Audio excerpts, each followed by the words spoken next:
Now, moving on, Leader of Majority Aden Duale has just finished addressing a press conference in Parliament buildings over the impending motion by the opposition to impeach President Uhuru Kenyatta. We are now joined by our reporter Nicholas Wambua in Parliament.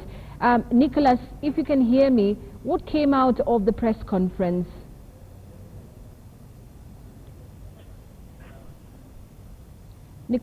Nicholas, can you hear me? Thank you very much, Najma. I'm at the National Parliament buildings, whereby the Jubilee coalition has been holding a press conference to address several matters, including the impeachment of the President Uhuru Kenyatta and the devolution cabinet secretary Aden Duale. And the MPs are saying that these are motions or these impeachments that really cannot take place, because the due process is not to be here.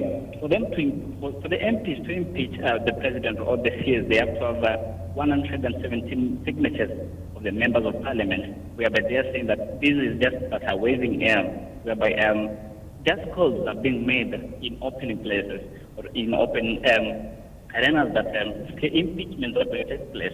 And they are saying that without these 117 signatures of the members of parliament, then the impeachment cannot take place.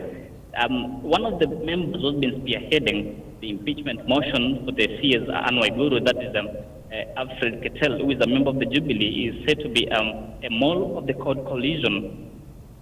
The Jubilee MP is led by the majority leader in the parliament, that is Aden Duale, say that say that Secretary is being used by the court and is not representing the views of the Jubilee coalition. Therefore, they say that the claims that Secretary is collecting signatures to have Aden Duale impeached are not views from the Jubilee coalition. However, the MPs are saying that the matter expressed yesterday by the member of parliament, that is Samuel Chefunga, that yes, the ICC cases might have been compromised from the Waki report, that the witnesses were being procured is a real matter that was raised by Moses and should be addressed as fast as possible. These Waki reporters presented in the parliament in yes, the year 2008 and was not discussed by the parliament, and now they want the report to be discussed right now. Nicholas, back to you, Najma. Yes. Yes, I understand that there was an earlier press conference by Nairobi members of parliament. Maybe if you could tell us what it was about.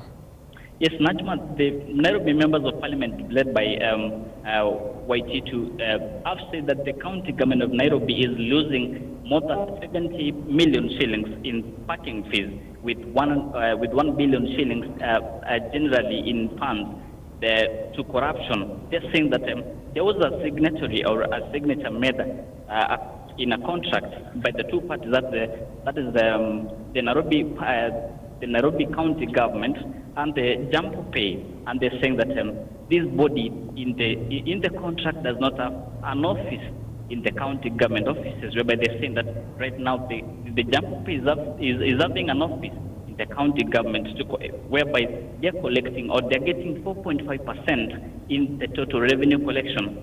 They're accusing Kidero of corruption in the office, saying that this was not part of the agreement. Therefore, they're saying that it is something that should really be open, and they want the EFCC to come in and investigate Kidero on this matter.